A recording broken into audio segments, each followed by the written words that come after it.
Have you ever wondered why, as we grow older, some relationships become a source of peace, while others feel like a burden? What if I told you that the people you rely on most in your later years may not be who you think they are? In today's video, we're diving deep into a powerful truth about aging and relationships. We often assume that our children, spouse, or close family will be the ones who stand by us as we grow older. But what if I told you that, in many cases, it's the opposite? What if you could rely on other sources of support that would bring you more peace, security, and even joy in your golden years? You might be wondering, why should I watch this video until the end? Well, here's why. This video isn't just about surviving old age. It's about thriving, with emotional independence and wisdom. We'll explore how certain relationships, if not nurtured carefully, could become more of a weight than a blessing. You'll also discover how focusing on a few key connections can transform your experience of aging, providing the kind of fulfillment and support you truly deserve. By the end, you'll understand why choosing the right people to rely on in your later years can be the key to maintaining dignity, happiness, and peace. If you want to feel more confident about your relationships as you age, make sure to stick around. Let's get started. If you are not subscribed, I recommend subscribing and activating the notification bell so you don't miss any videos. Your support means a lot to me, and if you enjoyed this video, you can help me continue spreading the valuable lessons by liking and sharing it. The story I am about to share comes from the deep well of my own experience with my daughter-in-law. I am a mother whose hands have known the weight of the earth, having spent a lifetime working tirelessly in the fields. My husband and I were not blessed with wealth, so we both had to abandon our dreams of education early. We married young, driven by necessity and love, and had 2 children, a son and a daughter. Though our lives were humble, both of them were bright, curious, and full of energy. They showed promise from an early age, and so my husband and I poured every ounce of our strength into making sure they had a chance at a better life, one that was different from the one we had known. Our son went on to university, and our daughter, inspired by his example, followed suit. Both of them earned scholarships, worked hard, and soon found themselves in good jobs, carving out futures that we had once only dared to dream of for them. As the years passed, the children moved away to the city, drawn by the opportunities their hard work had unlocked. Life became busier and more complicated. They visited less frequently, and the gaps between our visits stretched further with each passing year. When the holidays came around, we would see them, and my heart would swell with joy at the sight of their faces. But there was always an undercurrent of distance. A sense that their lives had become so full and so independent that the bonds we had once shared seemed to fade in the background.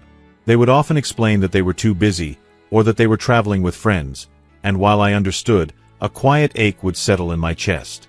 After all, everyone must live their own life, and if they were healthy and happy, then that was all that truly mattered to me.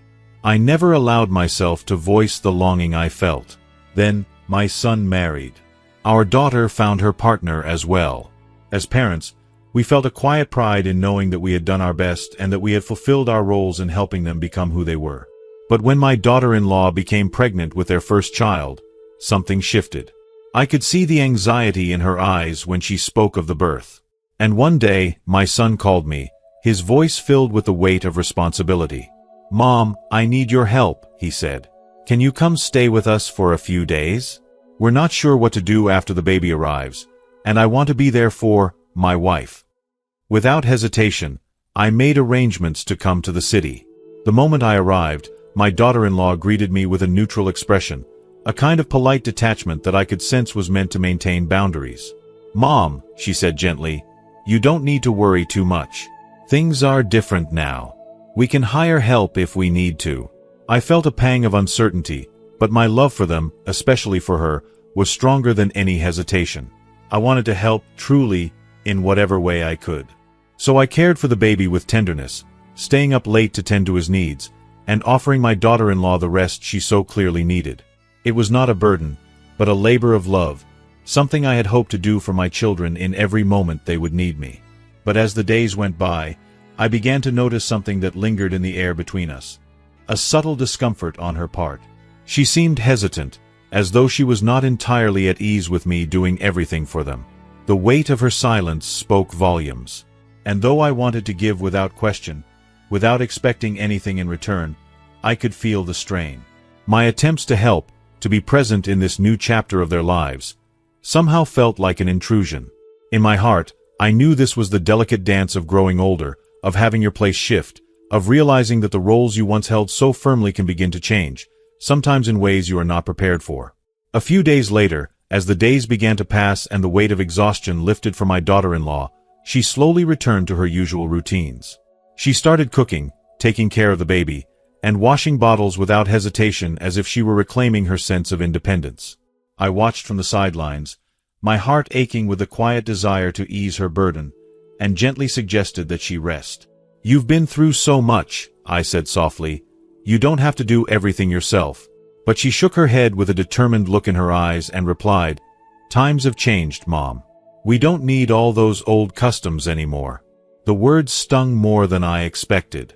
In her voice, I could hear a silent rejection of everything I had known, a quiet dismissal of the ways that had shaped me. The customs that had defined my life now felt distant and irrelevant to her. I tried to push the hurt away, but it lingered like a shadow in my heart. That night, I found myself awake long after the house had fallen silent. The soft hum of the night seemed to echo the tension that was brewing beneath the surface. I overheard their voices, my son and my daughter-in-law, their conversation escalating into a heated argument. They were debating whether to hire outside help or whether I should continue assisting them. My daughter-in-law's voice trembled with frustration, and I caught her words, sharp and cutting in the stillness of the house. "I've already told him. I'm not used to having my mother-in-law around. She's from a different time." The pain of those words struck me like a physical blow, and I couldn't shake the image of her face, her frustration directed at me. The realization hit hard. No matter how much I had hoped to be helpful, no matter how much I wanted to ease their struggles, it wasn't enough. I wasn't wanted here, not in the way I had imagined. I had become an unwelcome presence, a relic of a past they were so eager to leave behind. The next morning, I could no longer ignore the weight of the tension that hung in the air. My heart was heavy with an unspoken sadness, and my mind was made up. I quietly packed my things, knowing in my heart that this was no longer my place. I made breakfast for everyone, but the morning felt hollow, the silence between us thick and heavy. My daughter-in-law's eyes were swollen, the remnants of tears she had shed, and my son ate his breakfast with a quiet that screamed of discomfort. If you are still watching this video and find these lessons useful, please comment 1 below to let me know that you are still here with me. Standing in the kitchen, I knew that I couldn't stay any longer, not when I had become the source of unease between them. I spoke softly but firmly, trying to hold my emotions in check. "I can see that you both are uncomfortable with me being here. If my presence is causing tension between you two, then I will leave. I didn't come here to disrupt your lives. I came to help, but if my help is no longer needed, I'll go home." There was a moment of stillness, a painful pause that seemed to stretch on forever. I tried to be understanding. The truth had settled deep within me. My daughter-in-law, despite our lack of overt conflict, didn't want to live with me. And while I longed to be close, to be of help, I couldn't stay if I was only a source of discomfort. Later that day, as I sat alone, lost in my thoughts, my phone buzzed. It was a message from my daughter-in-law. I hesitated for a moment, unsure of what I would find. But as I read her words, a sense of relief washed over me. She had apologized, her tone softened with regret. "I'm sorry, Mom. I was rude, and I didn't mean to make you feel uncomfortable. We'll bring the baby back to visit when he's older." The relief I felt was almost overwhelming, but it was tinged with sadness. The distance between us hadn't been so much about conflict as it had been about a shifting sense of space. Her desire for independence, my longing to be needed, and the tender push and pull that comes with navigating family dynamics. But in that message, I found a thread of understanding, a quiet reconciliation that, though small, felt like a step toward healing. I held on to that, even as I understood that our relationship would never be the same. In the Western world, the concept of parental responsibility tends to be time-bound. Parents typically nurture and care for their children until they reach the age of 18, after which the children are expected to step into the world, self-sufficient and independent. This milestone marks not just the end of parental care, but also the beginning of freedom for both parents and children. The parents, unburdened by the demands of raising young ones, are free to explore life's joys, travel, and immerse themselves in personal growth without the weight of ongoing familial obligations. They can rediscover themselves, seek new adventures, and embrace a new phase of their lives, unshackled by the responsibilities that once defined their existence. However, in many Eastern cultures, the narrative is strikingly different. Here, the bond between parents and children doesn't end with adulthood. It transforms into a continuing sense of duty and sacrifice. Even when their children become adults, many parents still feel deeply responsible for their well-being, emotionally, financially, and even physically. It's not uncommon for parents to continue providing financial support or offering care and shelter, even after their children marry and start their own families. In such cultures, the notion of independence often remains elusive, with children continuing to rely on their parents well into adulthood. This cycle of dependence can subtly stifle personal growth, leaving many adult children unsure of how to navigate life on their terms. Despite being grown, they may still struggle to fully embrace their autonomy, held back by the unspoken expectation that they remain tied to their parents' care and guidance. While the desire to care for one's children is an innate, loving instinct, there comes a point when this sense of duty can morph into a barrier to personal freedom, not only for the parents but for the children as well. Letting go, allowing your children to carve their paths and face the world on their own, is as much an act of love as it is a necessary step toward healthy family dynamics. Children need to learn to stand on their own, to make their own mistakes, to face their challenges, and, in turn, to find their strength. It's easy to get caught in the familiar comfort of familial dependence, but the beauty of independence lies in the space it creates for growth, self-discovery, and true maturity. Furthermore, the complexities of family relationships don't end with the parents and children. As families grow, tensions can arise between in-laws, and the relationships may become strained under the weight of differing expectations. When conflicts occur, living under the same roof can exacerbate the situation, turning small disagreements into deep-rooted resentments. The constant proximity can lead to a lack of privacy, miscommunications, and feelings of suffocation. It's often in these moments that the wisdom of distance becomes clear. It's healthier for everyone involved to maintain some space, occasional visits, thoughtful gestures, and a balance of togetherness and separation. This ensures that the bond remains strong, free from the toxic buildup of unresolved tensions or buried grievances. The story of Mr. Nguyen Van Du, 69, from Ton Hoa, serves as a poignant example of this delicate balance. After spending their younger years in the countryside, Mr. Du and his wife made the difficult decision to sell their house and move to the city to live with their children. Their two sons, both of whom had gone to Hanoi for university and decided to stay after graduation, were well established in their careers. Yet, despite their professional success, both sons faced the reality of not being able to afford their own homes.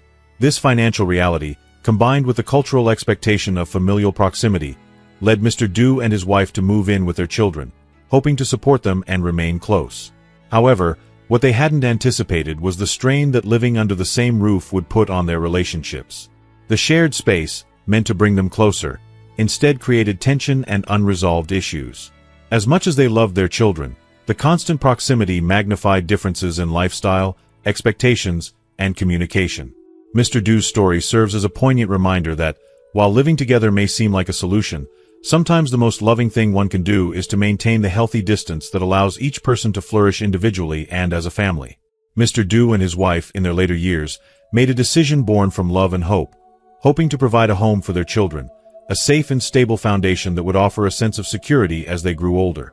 They pooled their hard-earned savings and bought a small 40 square meters plot of land on the outskirts of Hanoi, dreaming of building a modest house where their family could come together. It was an investment not just in bricks and mortar, but in the future of their children, a gesture of care, of nurturing. They built a simple home, envisioning it as a place of warmth, laughter, and togetherness, where their children could settle, raise their own families, and find comfort in the embrace of their parents. But life, with its unforgiving pace, moved forward. As their children grew older, started their own families, and built their own lives, the house that Mr. Du and his wife had so lovingly prepared became more of an afterthought than a haven.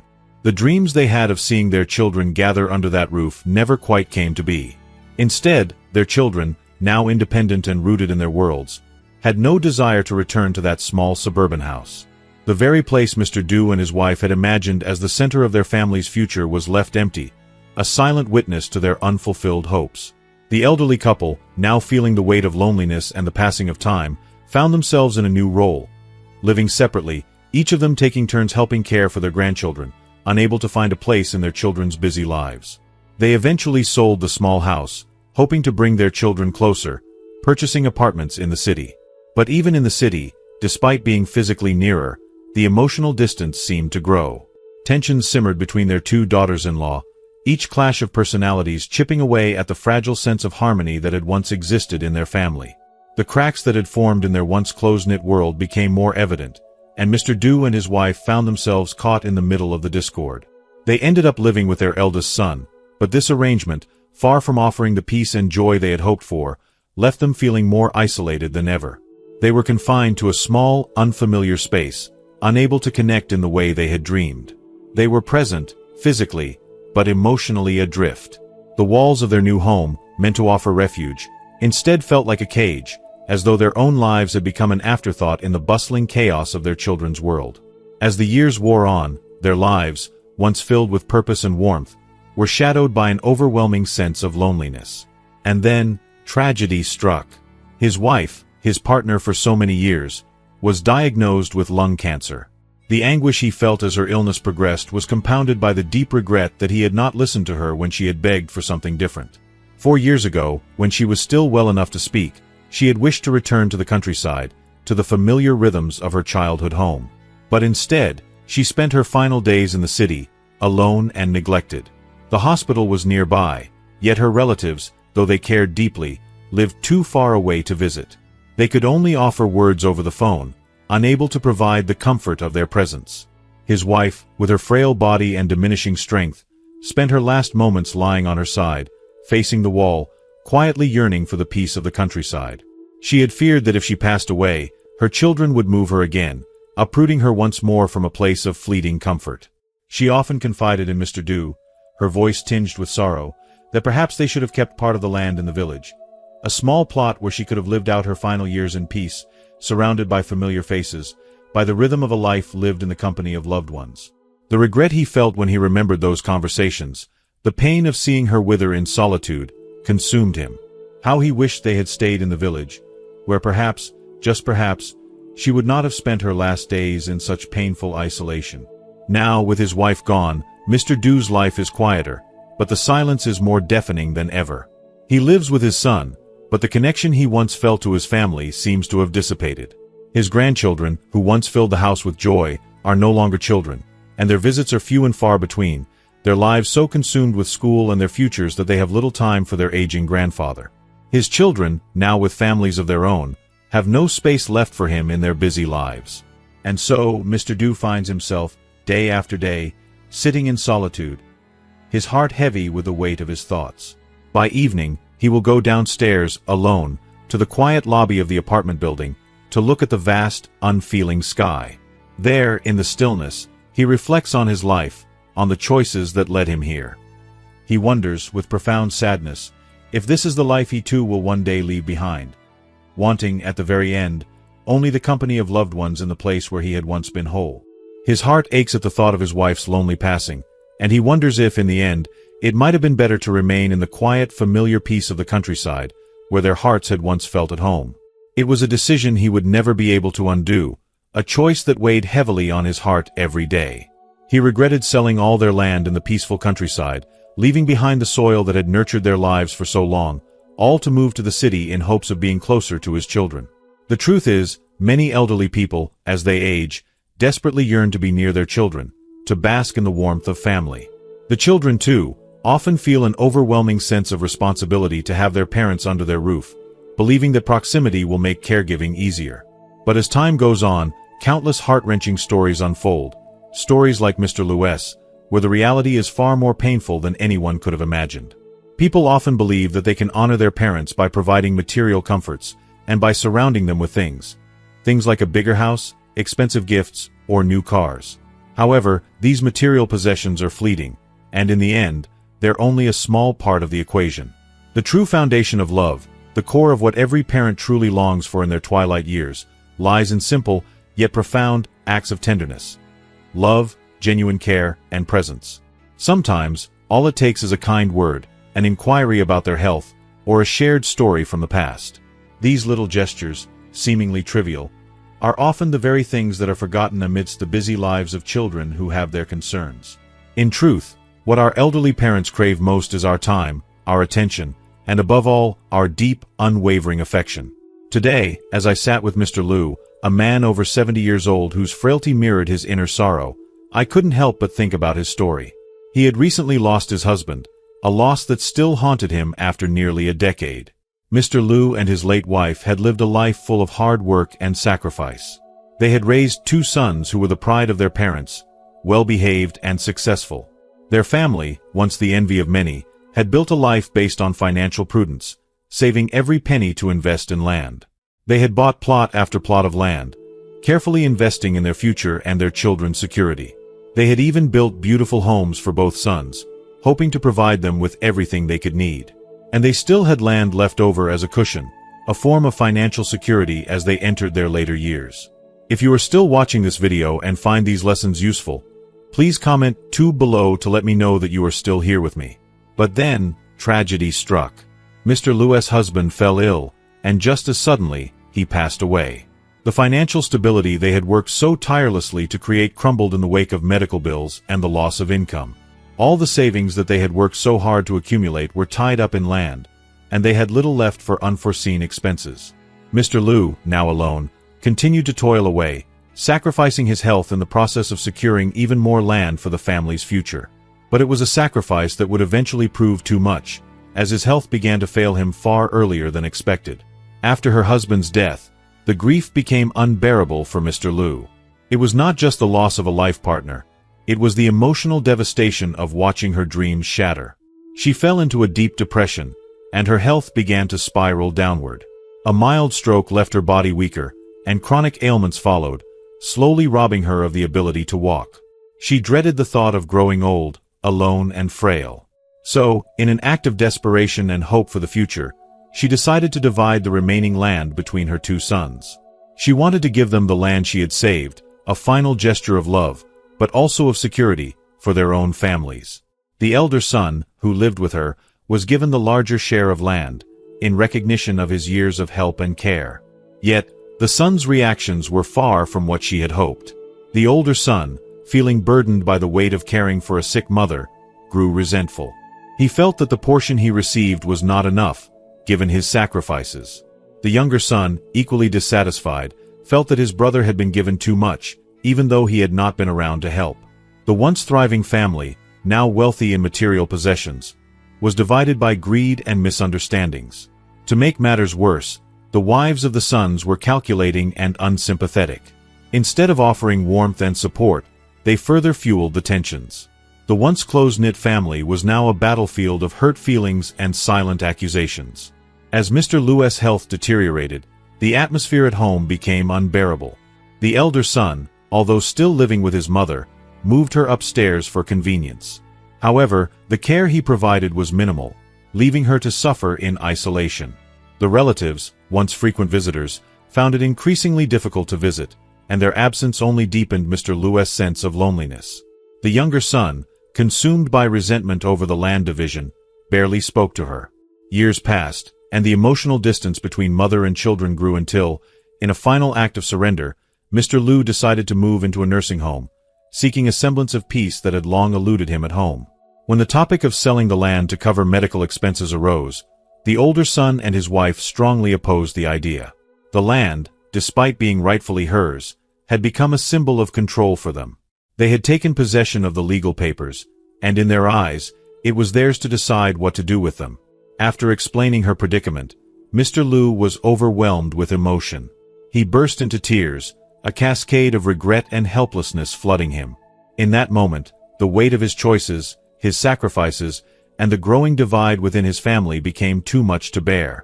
What Mr. Liu may not realize, however, is that even after his passing, the struggles over this land, this piece of their legacy, earned with the sweat and tears of their parents, will not end. The division of the land remains unresolved, and the conflict between the siblings will continue, stretching far beyond his lifetime. The battle over what was once a symbol of security and love will now stand as a painful reminder of how greed, misunderstandings, and a lack of true affection can tear a family apart. And, as tragic as it is, the war over their inheritance will likely continue for years to come, leaving behind a legacy of sorrow, not of the love and warmth they had all hoped for. There are countless individuals like Mr. Liu, laboring tirelessly well into their 60s, struggling just to make ends meet, all in the name of building a better future for their children. They give everything they have, blood, sweat, and tears, hoping to provide a haven for the next generation. One elderly woman, whose life was a testament to selflessness, spent years working relentlessly, sacrificing her health in the process, just to construct a small house for her children. This home, once meant to be a symbol of security and love, a place where she could grow old surrounded by the warmth of family, has instead become a cold, silent refuge. The family that should have cared for her in her twilight years has drifted away, consumed by their ambitions, leaving her to face her solitude. In her youth, she poured every ounce of energy into raising her children. She endured hardships without complaint, all for their well-being.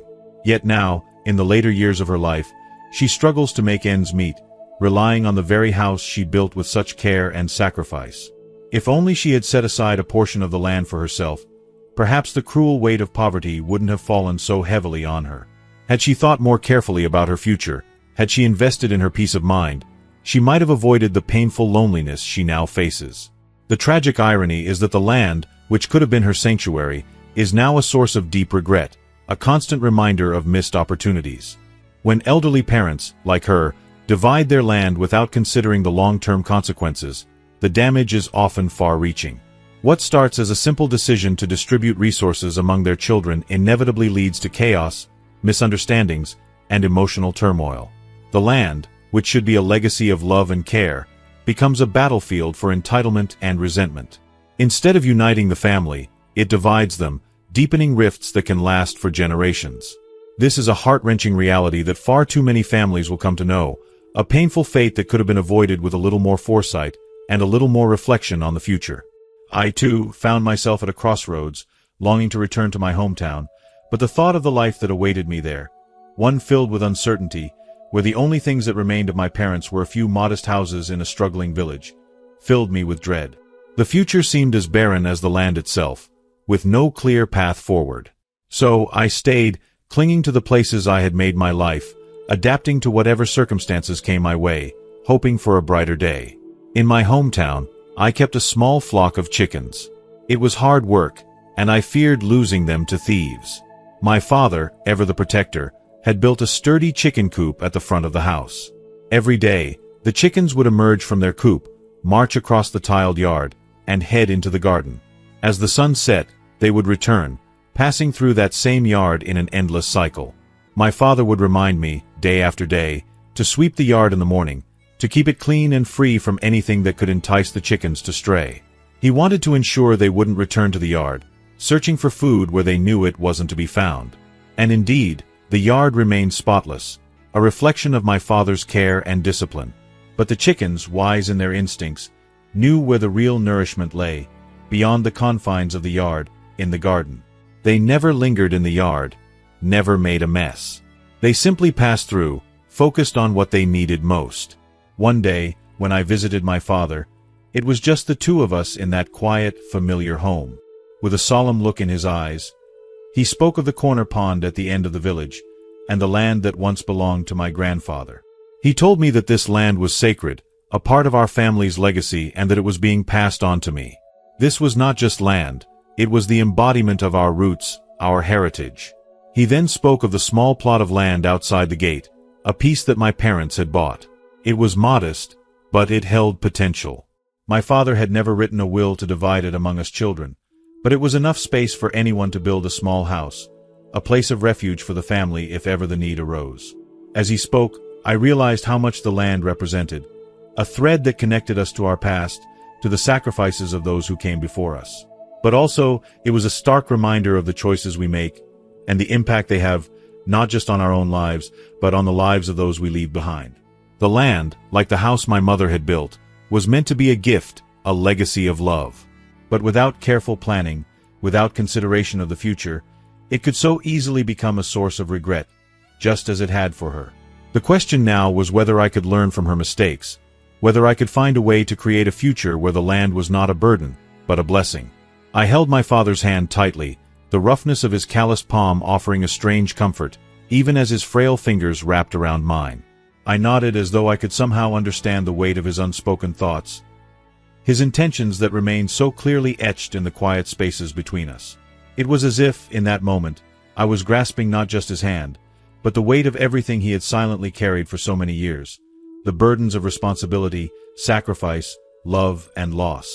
The quiet strength of my father had always been one of the things I admired most, but it wasn't until his final days that I truly began to understand the depth of it. I was not yet ready to let go of him, to accept that this was the end of an era, that the man who had held everything together would soon be gone. And yet, life continued its inevitable march forward. When my father passed, the house, the pond, and the land in our little village stood as silent witnesses to the passage of time. Those were the places where our family had grown, where laughter and tears had mingled under the same roof for years. They stood untouched by the hands of time, frozen in a moment when things felt whole and the world seemed simpler. But with his death, those walls, that land, took on a different meaning, a legacy that was meant to be carried forward, but one that felt heavy, too heavy, to bear alone. My siblings and I, though, had already scattered to different corners of the world, each of us building our own lives in places that were far removed from the home we once shared. We were able to buy our land, build our own houses, and find our paths. And for that, I will always be grateful. None of us had to return to the village or the house, and thankfully, none of us ever thought about fighting over what my grandparents and parents had left behind. The land, the house, the memories. They were all wrapped in an unspoken agreement, a silent understanding between us that no material possessions would ever be worth sacrificing our family for. But the world is different now. Some people today seem consumed by an insatiable hunger for ownership, be it land, wealth, or possessions. And that hunger often consumes families, tearing them apart, turning brothers against sisters, parents against children.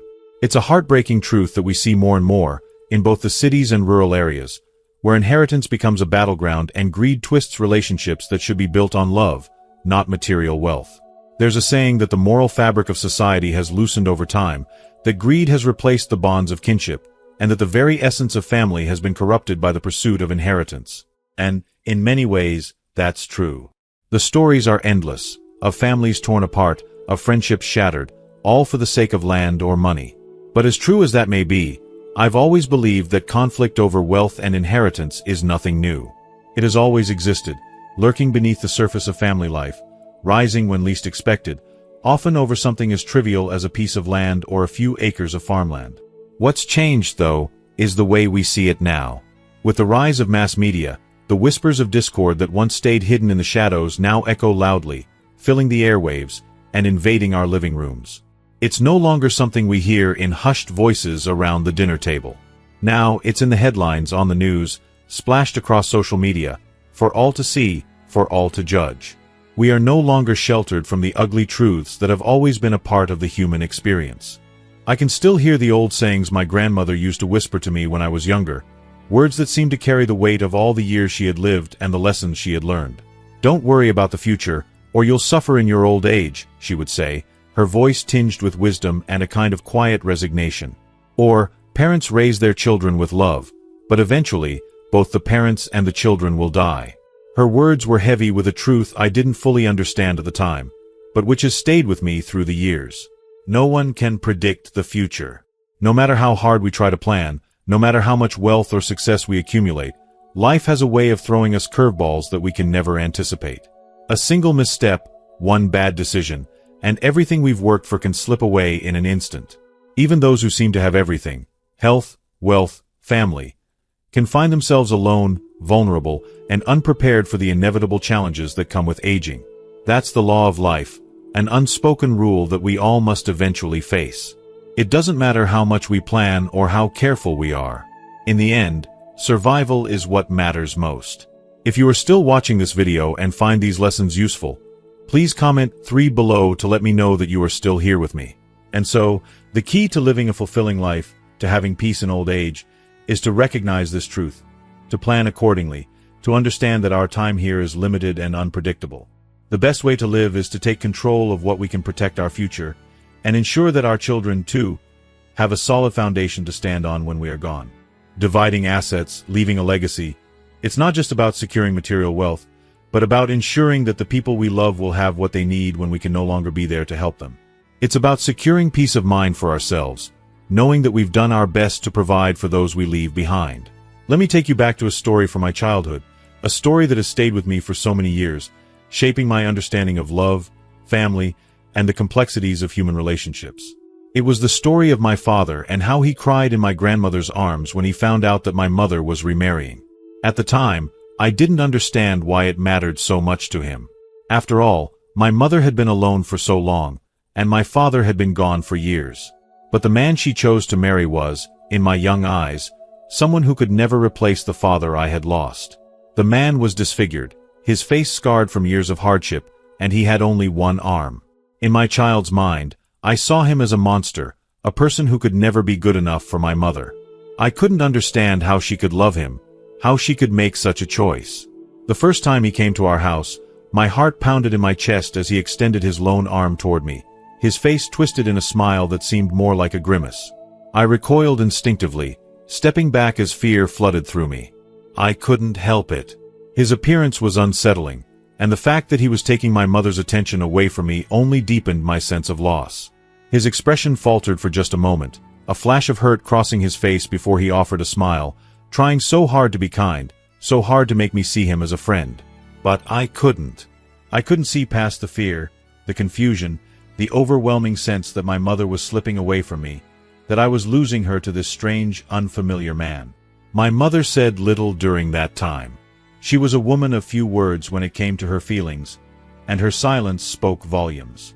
But my grandmother, ever the peacemaker, spoke to him in hushed tones, trying to reassure him, trying to make him feel welcome.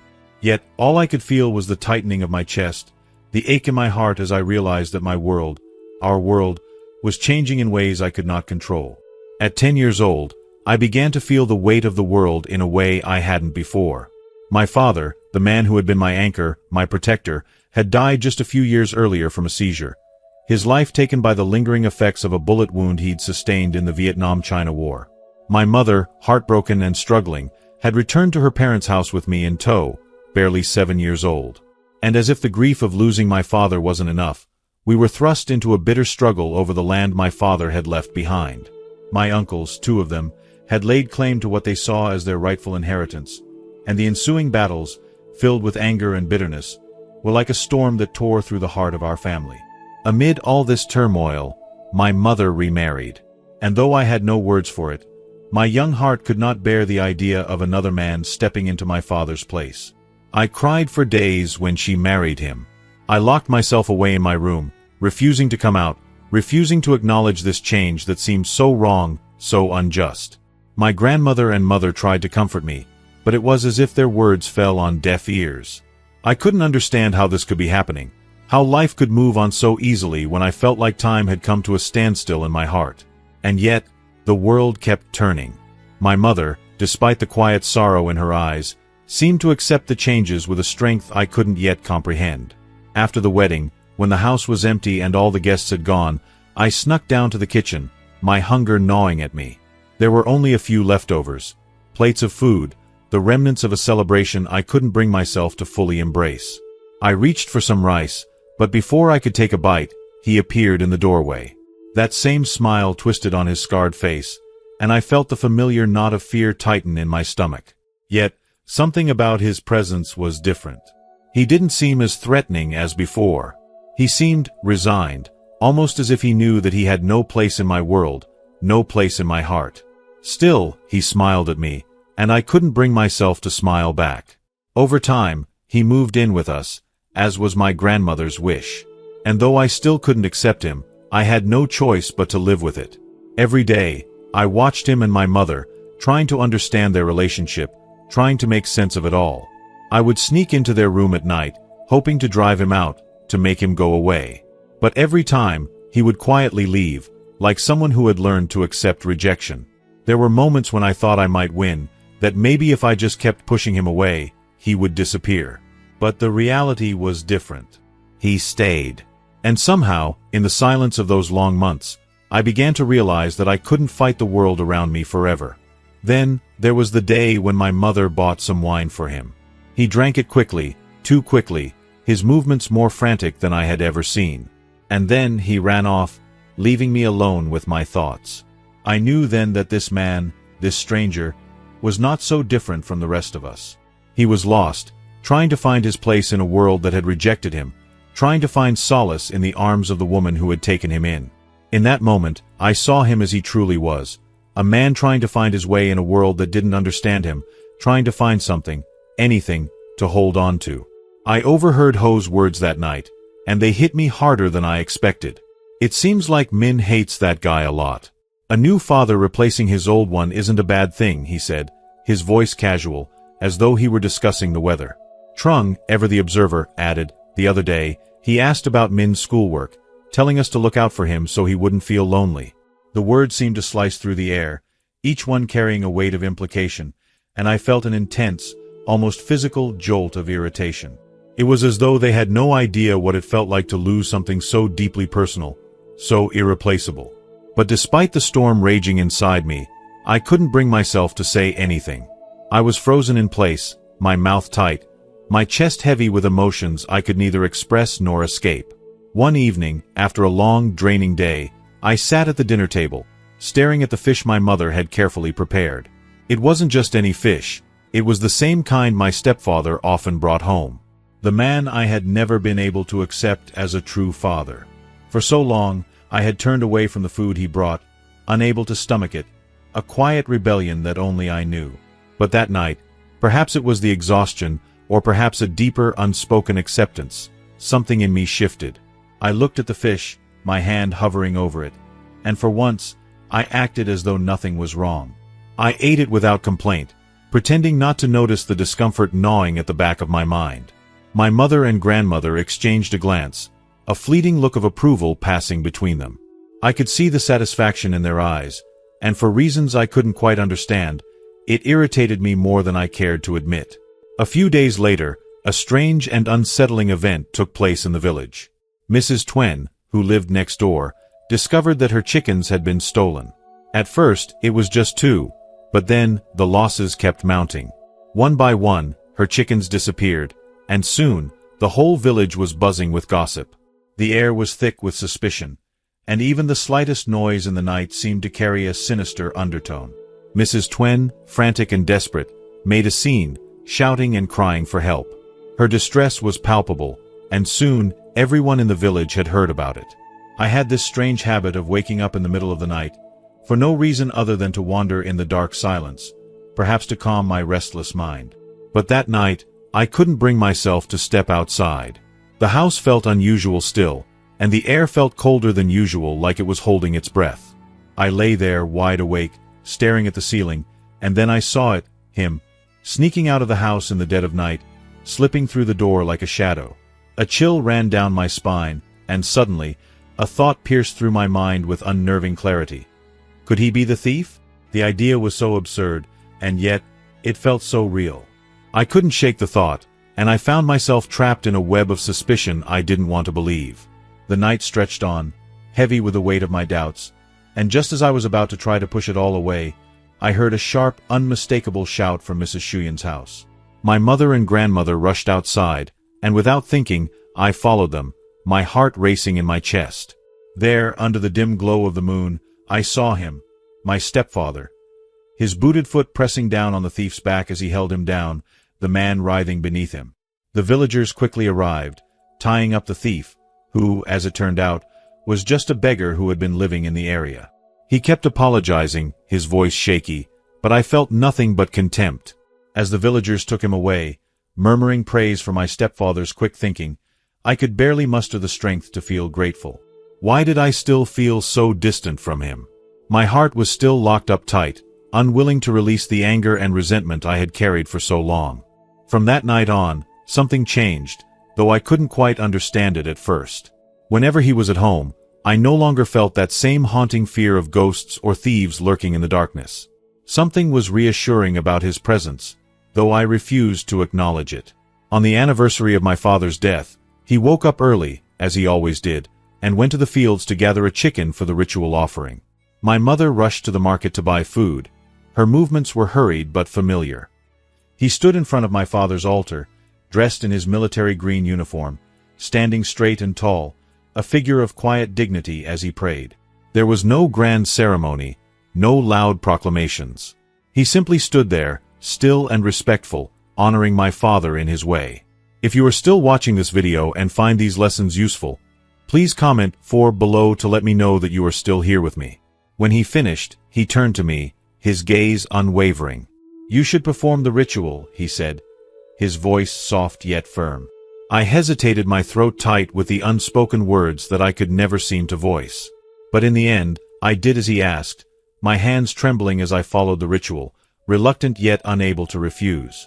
The air felt thick with tension, but there was something in his quiet demeanor that made me feel small for resisting.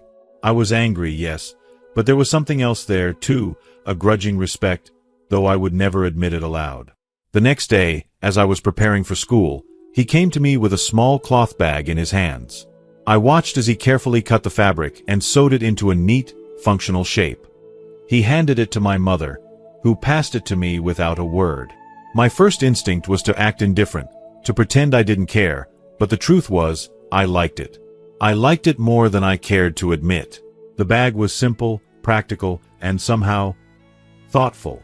Later that day, when my friends at school praised the bag, I couldn't hide the flush of pride that crept up my cheeks. It wasn't just the bag that made me proud. It was the fact that, for the first time, I felt like he saw me like he was trying, on his own, to give me something I could hold on to. That afternoon, in history class, the teacher spoke about the heroes of our village. She told the story of a man who had lost his arm while defending his comrades in battle. The same man, she explained, was the one who had saved my father during the war. When I heard this, something inside me snapped. I stood up, my voice trembling with a mix of rage and disbelief. "No. You're lying," I screamed, my heart pounding in my chest. Without thinking, I ran out of the classroom, the sound of my footsteps echoing in the hallway. But even as I fled, the words haunted me. Could it be true? Could this man, the one I had resisted for so long, really have been the one to save my father? Later that evening, I found myself walking by the river, unable to shake the thought that had been gnawing at me. My mother, my grandmother, and the teacher followed behind me, their footsteps slow and cautious. As I walked, I tried to reject the idea that this man could have been the one to save my father, trying to push it away with all my strength. But then, out of nowhere, I saw it, him, stepping forward and killing a cobra that had been heading toward me, its hood raised in a deadly display. I froze, my heart hammering in my chest. My mind raced as I tried to process what had just happened. Had he saved me? Could I deny it any longer? The next thing I knew, I woke up in a hospital bed, disoriented and weak. My mother and grandmother were at my side, their faces streaked with tears, their hands gripping mine as though afraid I might slip away. But there he was, my father, sitting quietly by my side, his presence somehow steadying the storm of emotions inside me. He had treated the poison and fought to keep me alive. And in that moment, it finally clicked. Though my biological father was gone, this man, the one I had refused to accept, the one I had resisted, was the one who had saved me. He was my father. And though I had spent so long pushing him away, trying to keep him at arm's length, I realized with a deep, unspoken truth that I was not alone anymore. I didn't need to search for a replacement for the father I had lost. He was here, in front of me, offering a kind of love I had never expected to find. And in that moment, I understood. I didn't just need him. I wanted him. He was my father, and I, in my heart, was finally beginning to accept him as mine. So, what have we learned from this story of transformation, acceptance, and growth? It's a powerful reminder that the journey to accepting change, especially when it comes to relationships and our own emotions, is never easy. But, through time, patience, and understanding, we often find that the things we resist the most can bring us the greatest lessons. Whether it's finding new sources of love, overcoming past resentments, or simply learning to embrace what's been placed before us, there's always something valuable to learn. Now, I'd love to hear from you. What's one thing you've learned from this story that you'll bring into your own life and practice? How can you apply this lesson to improve your relationships or open your heart to unexpected changes? Please leave your comment below, and don't forget to like, share, and subscribe to our YouTube channel for more meaningful content. Your support means the world to us. Thanks for watching, and I'll see you in the next video.